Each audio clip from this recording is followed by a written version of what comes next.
तुम सिर्फ मेरी हो। तुमने मुझसे शादी की है।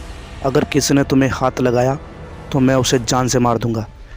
ये शब्द किसी आदमी के नहीं, एक भूत के हैं, जो कि अच्छे से आप जानते हो कि ये शब्द कहीं पर भी कहे जाए तो उसकी मौत आराम से हो सकती है।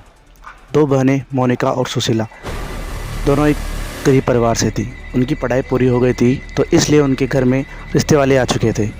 अब वो इतने बड़ी भी हो गई थी कि वो शादीशुदा ज़िंदगी जी सके। उसके पापा की भी कोई फ़िक्स डेट नहीं थी, क्योंकि वो हमेशा से बीमार रहते थे। उनका कब भगवान से बुलावा आ जाए ये भी पता नहीं था। तो उन्होंने ये सोचा कि मेरे जीते जी शादी हो जाए तो बढ़िया रहे, ताकि मैं भी खुशी खुशी जा सकूं। उसके बाद जो होता है वो बहुत ही दर्दनाक होता है। उन्होंने अपनी दोनों बेटियों की शादी करा दी। उनमें छोटी बेटी का नाम मोनिका था। उसका जो पति का नाम था वो रवि था। अब वो मोनिका अपने ससुराल जा रही थी। बड़ी बहन तो जा चुकी थी सुशीला, तो मोनिका अपने ससुराल जा रही थी। तभी रास्ते में सुनसान जगह पर उसको अचानक रोना आया। अब उनको लगा कि इसको क्या हुआ, तो वो उसका पति जो बोलता है कि इस जगह पर गाड़ी रोकना सही नहीं है, ये इलाका सही नहीं है, यहाँ पर आए दिन चोरियाँ होती है, लुटेरे रहते हैं, तो यहाँ पर गाड़ी रोकना सही नहीं है। परंतु मोनिका इतनी ज़ोर ज़ोर से रो रही थी। ये उसके साथ पहले कभी नहीं हुआ था ऐसा, तो उसके साथ ये पहली बार हुआ था। तो मोनिका ज़ोर ज़ोर से रो रही थी जैसे कि उसके साथ कुछ बड़ी घटना हो चुकी हो। रवि को उसी वक्त गाड़ी रोकनी पड़ी। गाड़ी रोकने के बाद उसको वहाँ से कार के अंदर से निकालने के बाद इतनी ज़ोर से हवा चली। जिस समय मौसम था गर्मी का, बहुत ज़्यादा गर्मी हो रही थी कार के अंदर, तो उनको बाहर निकाला। तो फिर कहा अब चलना चाहिए हमको, तो वो सब गाड़ी के अंदर बैठ गए। पर मोनिका के पाँव वहाँ से हिल भी नहीं रहे थे। रवि ने उसको कहा कि अंदर आओ ना, तो उसने कहा मैं यहाँ से चल भी नहीं पा रही। उसके बाद रवि उसको कैसे भी करके गाड़ी के अंदर बैठाता है। वो घर पहुँच जाते हैं। घर पहुँचने के बाद सब अपने अपने रूम में चले जाते हैं। मोनिका और रवि अपने रूम में जाते हैं। जैसे रवि बेड पर बैठने वाला होता है, उसको किसी ज़ोर से धक्का देता है और वो गिर जाता है। वो सोचता है कि ये क्या हुआ। उसको लगा कि ये कोई मेरा वहम होगा। वो वापस बैठना चाहता था, परंतु फिर से किसी ने ज़ोरदार धक्का दिया। इस बार रवि और मोनिका दोनों डर चुके थे। वो दोनों बाहर आए तो सबने कहा बाहर क्यों आए। उन्होंने कहा कि हम बाहर ही सोएंगे गैरेज के अंदर। तो वहाँ पर रवि थका हुआ था, तो उसने झट से नींद आ गई। परंतु मोनिका ज़्यादा डरी हुई थी, तो उसको नींद नहीं आई। पूरी रात ऐसे ही निकली। जब सुबह हुई तो सभी अपनी इष्ट देवी को ढुकाने गई, रवि और सुशीला, और उसके साथ उसके जेठ और बहन, क्योंकि रवि की माँ नहीं थी। माँ रवि को जन्म देते ही मर गई थी। उसके पिताजी और बहन और 2 भाई थे। उसके बाद वो अपनी इष्ट देवी के वहाँ जाते हैं।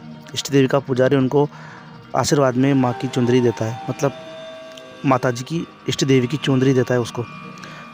वो जैसे अब वापस घर पे आते, सब खाना वाना खा के अपने अपने रूम में चले जाते हैं।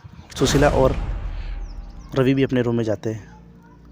वो इस बार बेड पर बैठना चाहता था, परंतु जैसे वो बेड पर बैठा, एकदम से रसोई के अंदर बर्तन गिरने की आवाज़ आई। रवि झट से गया तो वहाँ पर बहुत सारे बर्तन गिरे हुए थे, परंतु वहाँ पर कोई भी नहीं था। फिर एकदम से मोनिका के चिल्लाने की आवाज़ आई। रवि फट से भागा। मोनिका एक कोने के अंदर डरी हुई खड़ी हुई थी। जब मोनिका ने दूसरी तरफ इशारा किया तो मोनिका के शादी के कपड़े अपने आप जल रहे थे। रवि उनको बुझाना चाहता था, परंतु वो जल चुके थे। उन्होंने कैसे भी करके उस रात गुजारी। दूसरे दिन मोनिका का भाई उसको लेने आया, तो वो घर पर चली गई। उसके बाद वो अपने घर गई तो उसकी बड़ी बहन ने उसकी पूरी बातें बताई कि हमारे साथ इतना अच्छा हुआ, वहाँ पर गए घूमने, ये वो। उसकी बड़ी बहन ने सब बताई। फिर मोनिका से पूछा कि तू भी तो बता, तू जब से आई है तब से मौन है। 1 मिनट चुप रहने वाली लड़की आज बिल्कुल भी नहीं बोल रही। उसके बाद उसने कहा कोई बात नहीं। उसने कुछ ऐसी खास बात नहीं की। उसकी माँ ने भी पूछा, परंतु उसने कुछ भी खास जवाब नहीं दिया। फिर उसकी बड़ी बहन सुशीला पूछती है रवि ने कुछ कहा, तो फिर मोनिका बोलती है नहीं नहीं, रवि बहुत अच्छा लड़का है, उसने कुछ भी नहीं कहा। अगले दिन रवि उसको लेने आ गया वापस। उन्होंने रवि से पूछा कि क्या हुआ इसके साथ, ये कब से चुप क्यों है। तो रवि ने भी कुछ खास नहीं बताया कि मेरे को पता नहीं है ये क्या हुआ। वापस रवि उसको ले जाकर अपने घर ले जाना आया था, तो वो अपनी कार में आया था। तो वापस उसी जगह से गुजरा जहाँ से वो पहले उस दुल्हन को लेकर गया था, जहाँ पर वो कार रुकी थी। वहाँ पर जैसे उसकी कार गुजरी तो ज़ोर ज़ोर से हवा चलने लगी। रवि डरा तो गया, पर करे भी क्या। उसने अपनी गाड़ी थोड़ी स्पीड में करी और अपने घर कैसे भी पहुँच गया। उन्होंने अपने बड़े भाई, पापा और बहन को पूरी बात बताई कि मैं इसको ले आया और ये डरी डरी रहती है। तो उसके घर वालों ने कहा ऐसा कोई खास तो नहीं है, परंतु अगर ज़्यादा कुछ होगा तो हम सुबह देखेंगे। वो दोनों अपने रूम में चले गए। वो दोनों पास पास बैठे हुए थे, रवि और मोनिका। ये बात उस भूत से सहन नहीं हुई जो उनके पास था, और वो रवि को नुकसान पहुंचाना चाहता था, परंतु उससे कुछ हुआ नहीं। फिर एकदम से आवाज़ आई। वहाँ पर सुशीला और मोनिका और रवि के अलावा कोई पर नहीं था। तीसरे की आवाज़ आई। ये सुनकर दोनों डर गए, परंतु वो भूत उनको कुछ भी नुकसान नहीं पहुंचा पा रहा था रवि को। तभी वो भूत अपने असली रूप में आता है और वो कहता है